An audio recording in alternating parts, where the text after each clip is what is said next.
میرے پاس دعاؤں کے میسج اور فون آ رہے ہیں، اغوا اغوا اغوا اغوا۔ لاہور سے ابھی میسج آیا مغرب کے بعد، مغرب سے پہلے، کہ ماں کو اٹھا کر لے گئے بچے کے ساتھ۔ اور ابھی کسی نے بتایا مجھے کہ وہ اب ہر بار ڈرانا صحیح نہیں ہے، خامخواہ ڈرا دیا جائے، لیکن احتیاط تو سکھانا پڑے گا نا۔ تو اس میں دو تین باتیں بتاتے ہیں کہ پیارے شیخ فرماتے تھے کہ بچوں پر تینوں کل اور آیت الکرسی پڑھ کر دم کیا کرو۔ اور دوسرا، ایک صحابی نے عرض کیا نبی صلی اللہ تعالی علیہ وسلم سے کہ مجھے گھر کے بارے میں اور اولاد کے بارے میں، ایمان کے بارے میں وسوسے آتے ہیں، تو نبی صلی اللہ علیہ وسلم نے یہ دعا سکھائی۔ چند دن کے بعد پوچھا کہ کیا معاملہ ہے، تو عرض کیا کہ الحمدللہ وسوسے بالکل نہیں آتے، اس دعا کی برکت سے جو ہے وہ حفاظت رہے گی۔ بسم اللہ علی دینی و نفسی و ولدی و اہلی و مالی، سب آ گیا اس کے اندر۔ فرمایا پہلے دین اور اس آخر میں مال، بعد درمیان میں اہل و عیال اپنی جان وغیرہ۔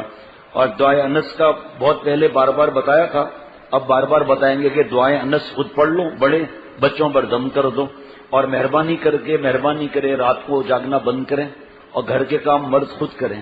جوان بیٹیاں بیچاری چھوٹی چھوٹی جوان بیٹیاں دکانوں پر جا رہی ہیں اکیلی، دوپہر میں دھوپ میں بیچاری بیٹیاں جا رہی ہیں دہی لینے کے لیے، شرم کی بات نہیں ہے۔ چھوٹے چھوٹے معصوم بچے جا رہے ہیں اور خود راتوں کو جاگ رہے ہیں اور دن کو سو رہے ہیں۔ صبح فجر سے پہلے نامحرم عورت اس سے بس والے سے یا وین والے سے بات کر رہی ہے، بچے کو لے کر باہر کھڑی ہوئی اذان سے پہلے، اللہ بچائے۔ پر اب جتنا وقت آگے آئے گا، اب نامحرم کو دیکھنا حرام ہے، گناہ ہے، لیکن اندازہ ہوتا ہے کہ فجر کے وقت لوگ مسجد کے لیے جا رہے ہیں، یہ وین کے انتظار میں کھڑی ہیں، شوہر سو رہا ہے، بیٹا سو رہا ہے فلم دیکھ کر، بھائی سو رہا ہے، اور ماں جوان بہن یا بیٹی یا ماں بیچاری کھڑی ہوئی ہے، باتیں کر رہی ہے اور بدتمیزی کر رہا ہے، کوئی فکر نہیں۔ ابھی ایک صاحب نے بتایا کہ وہ کوئی بتائیں چنچی بتا رہا تھا یا کیا بتا رہا تھا کہ وہ پیچھے بیٹھنے پر پابندی لگا دی ہے، پتہ نہیں کیا ہے۔ کہا میں چنچی میں بیٹھا، ایک لڑکی جینس پینٹ شرٹ میں آ کے بالکل میرے سامنے بیٹھ گئی، کہا میں اتر گیا۔ کہا ایسے گھٹنے ٹچ ہوتے ہیں، گھٹنے کیسے ٹچ ہوں گے؟ کہا میں تھوڑی غلط کہہ رہا ہوں، پوچھ لو۔ یہ سب چیزیں ہیں ہی اس لیے تاکہ گناہ زیادہ سے زیادہ بڑھے۔ اس لیے اللہ میری اور ہر مسلمان کی حفاظت فرمائے، بچوں کی حفاظت فرمائے، بڑوں کی حفاظت فرمائے۔ اللہ تعالیٰ ہم سب کو ہدایت دے۔ اللہ تعالیٰ جو کفار ہیں، منافق ہیں، دہشت گرد ہیں، لٹیرے ہیں، ملک کو توڑنے کی سازش کرنے والے ہیں، دینی خدام اور دین کو ختم کرنے کی سازش کر رہے ہیں، اغوا برائے تاوان کے اندر ہیں، اللہ تعالیٰ ان سب کو ہدایت اللہ عطا فرمائے۔ اور ہدایت مقدر میں نہیں تو ماں کی باپ کی بد دعائیں کس طرح سسک رہے ہیں، اور کئی خبریں آ چکی ہیں کہ بچوں کی لاشیں ملی، آنکھیں اور گردے نہیں تھے۔ اللہ ان لوگوں کو ہدایت دے۔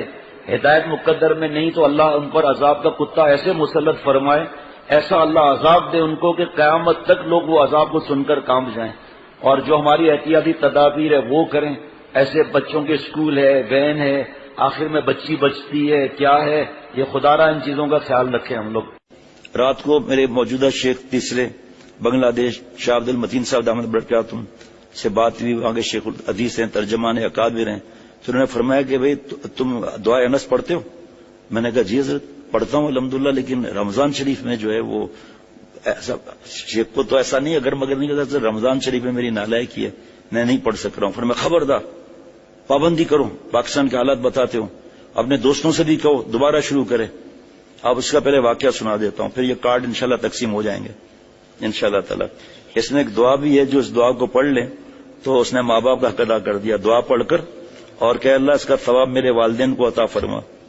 تو حق کون ادا کر سکتا ہے، لیکن کیونکہ حدیث کا معاملہ ہے۔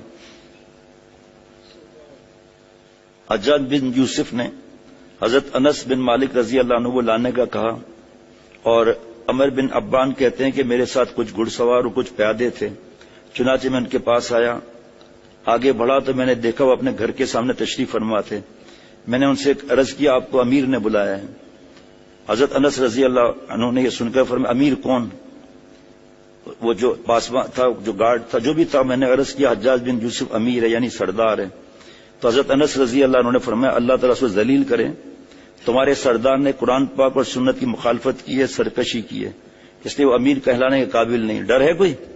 آپ صلی اللہ علیہ وسلم فیضان ہے صحبت کا نا، محمد الرسول اللہ، ساری بات ہی ختم ہو گئی قرآن پاک میں۔ والذین معہ، اشداء علی الکفار رحماء بینہم تراہم رکعا سجدا یبتغون فضلا من اللہ ورضوانا. میرے محبوب صلی اللہ علیہ وسلم کی صحبت کی برکت یہ ملی، کفار پر شدید اور اپنے بھائیوں پر مٹے ہوئے.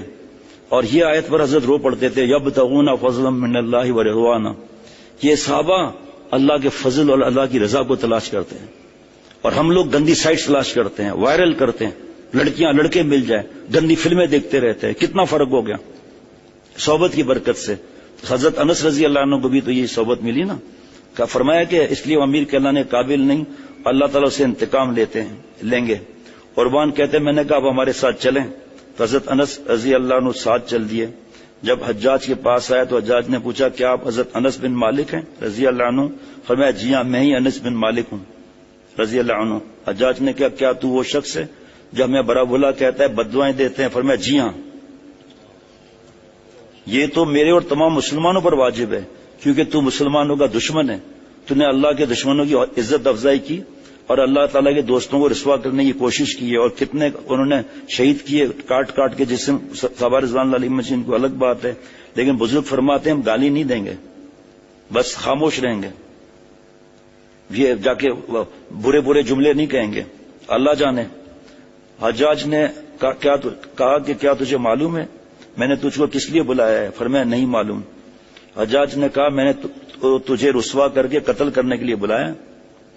حضرت انس رضی اللہ عنہ نے فرمایا اگر میں تیری بات پر یقین رکھتا کہ موت تیرے ہاتھ میں، اگر میں تیری بات پر یقین رکھتا تو اللہ کو چھوڑ کر تیری عبادت کرتا. ہے کیسے جملے. مجھے رسول اللہ صلی اللہ علیہ وسلم کے فرمان پر کوئی شک نہیں ہے.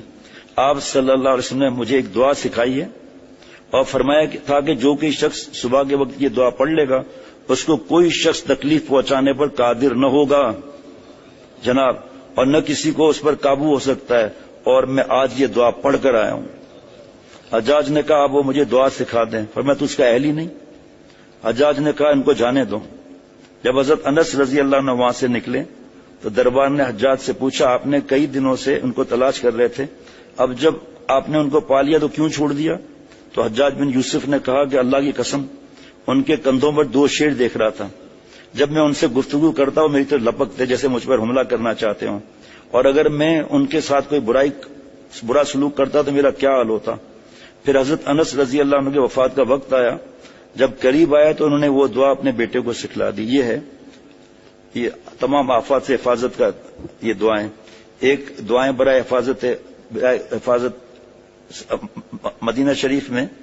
اب کوئی لوگ ملنے وغیرہ میں تو کسی کو جانتا بھی نہیں وغیرہ حضرت کے نسبت سے، تو اس کی وجہ سے کچھ مسئلہ ہوا میرے لیے. کچھ انٹیلیجنس کے لوگ آ گئے تو مفتی نعیم صاحب نے یہ دعا پڑھی جس سے نظروں سے اوجھل ہو جاتا ہے معاملہ، اور میں ان کے سامنے سے نکلتا ہوا چلا گیا. پھر مفتی نعیم صاحب نے فرمایا میں دعا پڑھ رہا تھا اس وقت یہ دعا ہے. اس کے بعد دعائے انس جو یہ بات ہوئی، اور اس کے بعد مصائب اور حادثات سے حفاظت کی دعا. حضرت ابو درداء رضی اللہ عنہ فرماتے ہیں کہ میں نے رسول اللہ صلی اللہ علیہ وسلم کو ارشاد فرماتے ہوئے سنا کہ جو شخص ان کلمات کو صبح کے وقت پڑھ لے گا تو شام تک اس کو کوئی مصیبت نہیں پہنچ سکتی. گھر والوں کو بھی سکھائیں چوری ڈاکہ وغیرہ، اور شام کو پڑھ لے تو صبح تک اسے کوئی مصیبت نہیں آ سکتی. پھر سیدنا ابو ذر غفاری رضی اللہ عنہ کے الہامی دعا جس کی وجہ سے وہ فرشتوں میں مقبول ہو گئے، یہ دعا ہے ماشاءاللہ. اور والدین کو ایصال ثواب کا تو میں نے بتا دیا آپ کو کہ عمدۃ القاری میں ہے یہ. اور یہ کہہ دے کہ یا اللہ، بخاری شریف کی شرح میں ہے کہ جو شخص ایک مرتبہ مندرجہ ذیل دعا پڑھے اس کے بعد یہ دعا کرے کہ یا اللہ اس کا ثواب میرے والدین کو پہنچا دے، تو اس نے والدین کا حق ادا کر دیا. لیکن میں جاہل نہیں بنوں گا، میرے تو ماں باپ نہیں ہیں، لیکن میں جاہل نہیں بنوں گا کہ دعا پڑھ کے بس بابا سے لڑتے رہو، ان کی خدمت نہ کرو، آنکھیں دکھاتے رہو. ایسا نہیں ہے، عمل بھی ساتھ میں چاہیے. ایسا نہیں. یہ زیادہ تر تو یہ زندہ کو بھی اصلاح ثواب کر سکتے ہیں، لیکن زیادہ تر تو یہ کہ اللہ کے بعد چلے گئے. اب نالائکیاں جو کی تھی اللہ اپنی رحمت سے اپنے کرم سے ہم پر فضل فرما لیں گے. اوروں کے لیے چاہیے تو وہ بھی لے سکتے ہیں. اس کے موجودہ حالات میں میں آپ کو کئی واقعات سنا سکتا ہوں. پل پر ایک ہی بتا دوں گا بس. پل پر جو ہے گاڑی پھنس گئی، دوست ہے فیکٹری آنر ہیں، اور دیکھا کہ سامنے سے لوٹتے ہوئے چلے آ رہے ہیں. اس نے دعائے نس پڑھی نہیں تھی، جلدی سے ڈیش بورڈ سے نکالا، اسے آگے گاڑی تک پہنچ چکے تھے، دعائے نس پڑھنا شروع کر دی. وہ آئے وہاں پر ناک کیا، اس نے شیشہ کھولا، دیکھا کہ جاؤ. ایسے کئی واقعات سنا سکتا ہوں میں. ہمارا تو ایمان ہے بھائی، اگرچہ کمزور ہیں، اس ایمان کے ساتھ پڑھیں گے، گھر والوں کو بھی سکھا دیں گے. بچے گھر سے باہر جاتے ہیں، ہماری اولاد جاتی ہے کسی کام وغیرہ سے، تو ان کی عادت بنا لیں. اور آپ لوگوں کو تو آسان ہے، موبائل میں ڈال دیا، ماشاءاللہ کوئی مسئلہ ہی نہیں. اللہ تعالیٰ ہم سب کو اللہ والا بنائے. چین، سکون، اطمینان اللہ تعالیٰ کے ہاتھ میں ہے. اللہ تعالیٰ وہ سب اعضاء سے خوش کریں گے تو انشاءاللہ مجھے بھی چین، سکون، اطمینان مل جائے گا. ربنا تقبل منا انک انت السمیع العلیم. یہ جو دعا پڑھ لینا تکبر نہیں آئے گا. سبحان ربک رب العزت عما یصفون والسلام علی المرسلین والحمد للہ رب العالمین. جو اس کو پڑھ لیں، اب معرف القرآن تفسیر میں لکھا ہے کہ حضرت علی رضی اللہ عنہ کا قول ہے کہ جو چاہے کہ آخرت میں مجھے بھرپور پیمانے سے کچھ ملے، اس دعا کا معمول بنا دیں. کسی بھی مجلس سے اٹھتے ہوئے یہ پڑھ لیں. السلام علیکم ورحمۃ اللہ وبرکاتہ.